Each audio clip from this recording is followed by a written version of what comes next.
1 Pedro, capítulo 1, verso 18 a 25. Servos, sede submissos com todo o temor ao vosso Senhor, não somente se for bom e cordato, mas também ao perverso, porque isto é grato que alguém suporte tristezas, sofrendo injustamente, por motivo de sua consciência para com Deus. Pois que glória há, se, pecando e sendo esbofeteados por isso, o suportais com paciência. Se, entretanto, quando praticais o bem, sois igualmente afligidos e suportais com paciência, isso é grato a Deus.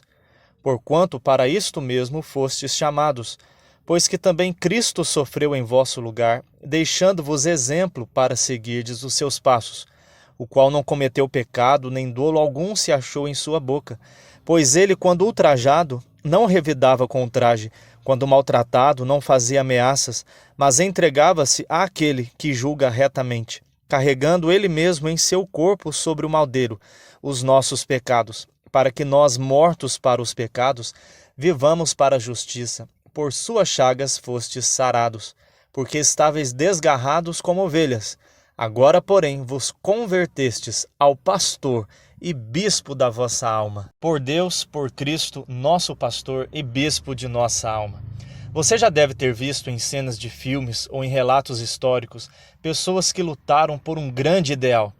Gritavam nos campos de batalha bravamente, encorajando outros, pelo rei, pela cidade, por aquela pessoa, por esta causa. Vamos à luta! Aqui Pedro vai nos falar sobre a submissão e sobre os sofrimentos na vida do crente que deseja viver de maneira piedosa.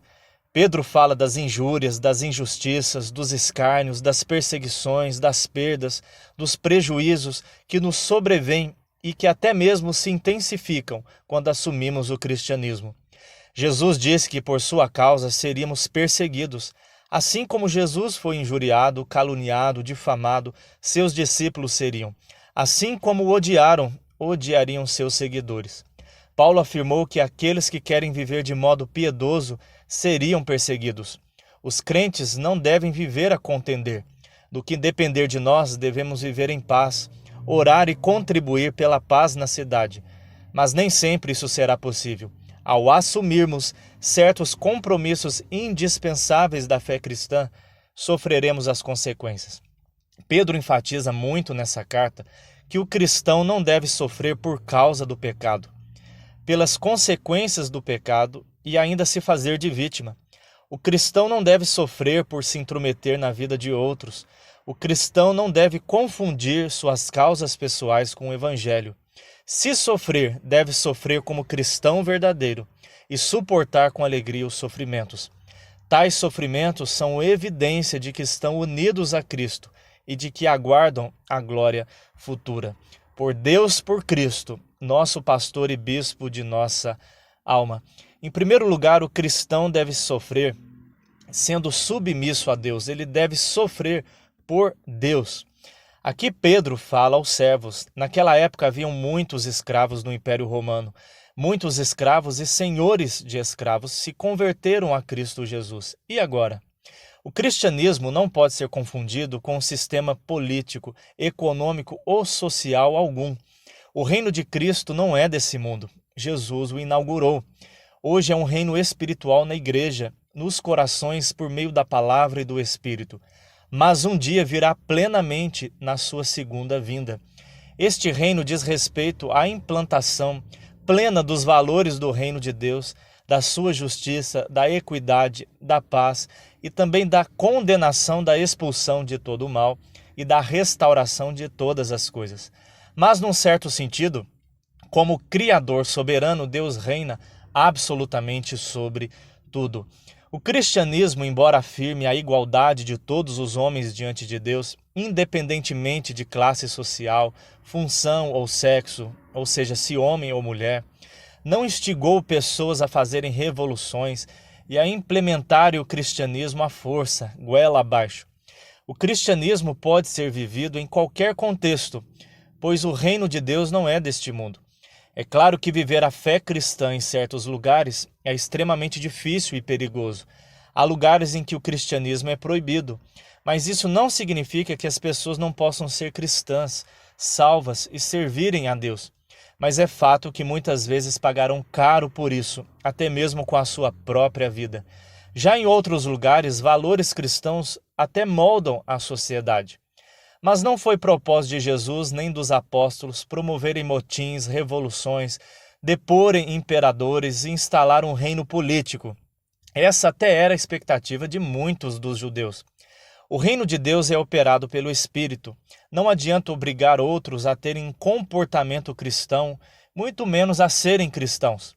Podemos ser sal da terra e luz do mundo e influenciar, porque sabemos que a palavra de Deus é a verdade e é o melhor estilo de vida possível neste mundo. Desta maneira, tanto justos como injustos, muitas vezes são abençoados pela palavra de Deus. Então, não é que o cristianismo apoiasse a escravidão, mas não era o seu objetivo central. Seu objetivo central é a salvação do homem pecador e a vida eterna. Mas é claro que, em consequência da prática do cristianismo, o cristianismo na prática traz liberdade, igualdade e outros benefícios à sociedade de maneira geral. Você já deve ter pensado aí que na história muitos senhores de escravo eram cristãos e até mesmo protestantes. Sim, o que muitos fazem em nome do cristianismo não pode cair na conta do cristianismo, mas na conta de quem aplicou mal o cristianismo. Existem pessoas boas e ruins nas mais diversas funções e posições, o que não quer dizer que aquela função ou posição seja ruim. Não vamos jogar tudo fora, não é verdade? Portanto, isso não quer dizer que, como cristãos, não devamos lutar por justiça, melhorias, igualdade, liberdade, etc. Mas devemos ter cuidado para não confundir o evangelho com lutas sociais. Essas coisas vêm naturalmente ao colocarmos em prática a vida cristã. A esperança do crente, em última análise, está no céu, na pátria celestial, e não nesse mundo e do homem. Isto é humanismo. E quando nós colocamos o coração no céu, nós com certeza seremos muito mais livres de diversas amarras para contribuirmos para este mundo. Se olharmos a história da igreja, nós vamos ver que os cristãos que mais lutaram por este mundo eram aqueles que mais desejavam o céu, pois estavam livres. Pedro exorta os servos do seu tempo, e nós hoje, como trabalhadores, empregados, a sermos submissos. E isso independentemente de quem esteja ocupando o cargo de liderança, se for bom ou ruim.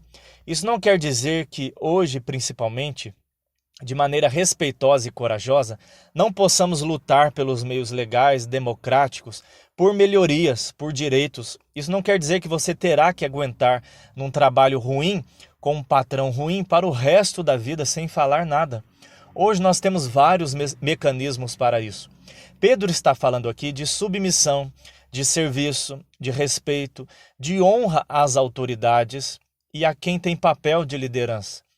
Honra a pessoas e ao cargo que elas ocupam. Toda autoridade é instituída por Deus.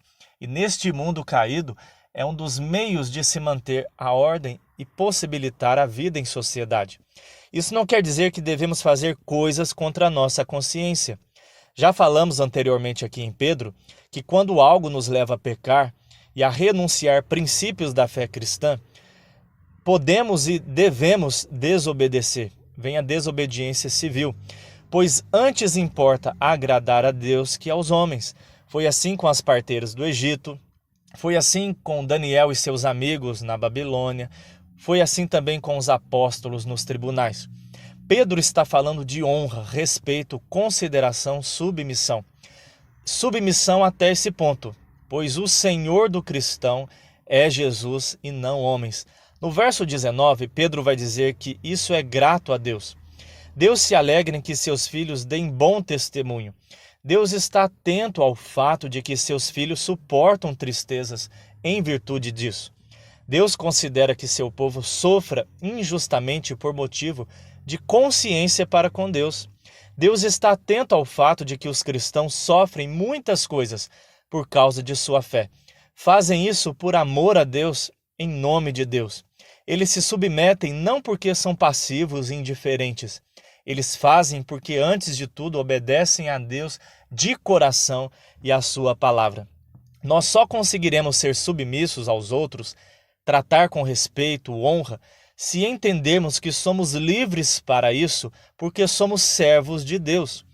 Estamos fazendo isso não porque é fulano ou ciclano que está no poder ou no trono, mas porque Deus está no trono e servimos a Ele. Servindo a Deus, sendo servos de Deus, nós somos livres para nos submetermos às autoridades.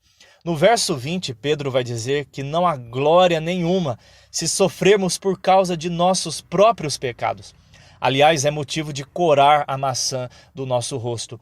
Mas se pela justiça somos injuriados, perseguidos, caluniados e não pagamos com a mesma moeda, não desejamos o mal, não maldizemos, blasfemamos, escarnecemos. Quantas vezes não nos pegamos igual ao mundo, maldizendo, falando palavras de ódio, desejando o mal, a vingança, enquanto deveríamos orar pelos que nos perseguem, orar pelas autoridades, pagar o mal com o bem, amontoar brasas sobre a cabeça dos adversários e até sofrer injustiças, entregando a nossa causa a Deus. Qual tem sido o seu comportamento nestes momentos políticos? Jesus disse que somos bem-aventurados quando perseguidos, injuriados e caluniados, porque grande é o nosso galardão no céu. Fazemos isso por Deus. Mas em segundo lugar, o cristão deve sofrer por Cristo. No verso 21, Pedro diz que Deus nos chamou para isso, para sermos seus filhos e servos, sofrermos se preciso for por Ele. Nessa vida, nesse mundo caído, não há vitória sem dor, não há glória sem sangue. Nossa salvação veio por meio de intensa dor e morte. O pecado fez um estrago tão grande que o preço foi alto demais. Mas o mais lindo é que nós não seguimos um rei, um líder, que simplesmente dá ordens enquanto fica num palácio confortável. Seguimos um líder que, antes de tudo, sofreu acima de toda comparação por nós. Cristo se humilhou ao se encarnar, viveu entre pecadores, sofreu na pele os efeitos da queda, mesmo sendo santo e justo. Foi humilhado, traído, perseguido, injuriado. Ninguém mais do que ele foi desprezado, caluniado, escarnecido, blasfemado, entregue às autoridades como um criminoso, zombado, esbofeteado, cuspido, injustiçado, torturado, pregado numa cruz, envergonhado, morto e sepultado. Nós sofremos algumas destas coisas, mas somos pecadores. Mas Cristo é santo e sem pecado algum. Tudo isso ele fez por amor. Amor ao Pai, um exemplo de submissão à vontade do Pai, de confiança no amor e nos planos do Pai. Amor aos seus e a quem ele resolveu amar. Ele morreu pelos seus inimigos para reconciliar inimigos com Deus por meio dele, para nos dar a vida eterna e o céu. Ninguém morreria por um inimigo, dificilmente, talvez alguém morresse por um amigo, alguém se anime a morrer. Mas, debaixo de todo esse sofrimento, em seu coração e em seus lábios, jamais se achou pecado algum. Ele foi como ovelha para o matadouro. Jesus não revidou, não vingou a si mesmo, mas se entregou completamente ao Pai. Jesus morreu carregando os nossos pecados no madeiro. Madeiro que é lugar de vergonha, de maldição, mas ele se fez maldição por nós. Morreu uma morte dolorosa, vergonhosa, destinada aos piores criminosos, pois ele morreu por nós, os piores criminosos do universo, contra um Deus bondoso. Ele morreu para que nós morrêssemos com ele para o pecado e vivêssemos para a justiça. Essa nova vida custou a vida de Cristo na cruz, e assim ele sarou todas as chagas da nossa alma, para que agora vivêssemos uma nova vida, vida plena. Esse pastor da nossa alma deu a vida por nós. Geralmente é a ovelha quem dá a vida pelo pastor, seja pela sua lã, seja pelo alimento, pelo sustento. Mas Cristo é o bom pastor que dá a vida pelas ovelhas. Ele é o pastor e bispo da nossa alma. Ele nos ama, nos dá vida, nos alimenta, cura as nossas feridas, nos guia, nos protege, nos conduz e por fim nos receberá na glória. Que privilégio sofrer por Cristo! Paulo em Filipenses diz que nos foi dada a graça não só de crer, mas de padecer por Cristo. Graça porque a graça tanto nos capacita a crer, como também nos sustenta para sofrer. Mas graça também porque é um privilégio crer em Cristo e é um privilégio sofrer também por Cristo Jesus.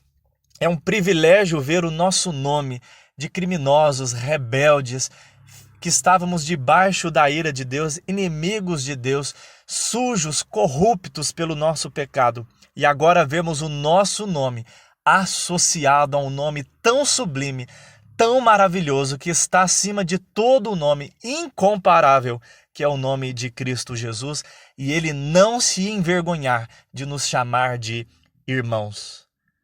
Por quem ou por que causa você tem vivido?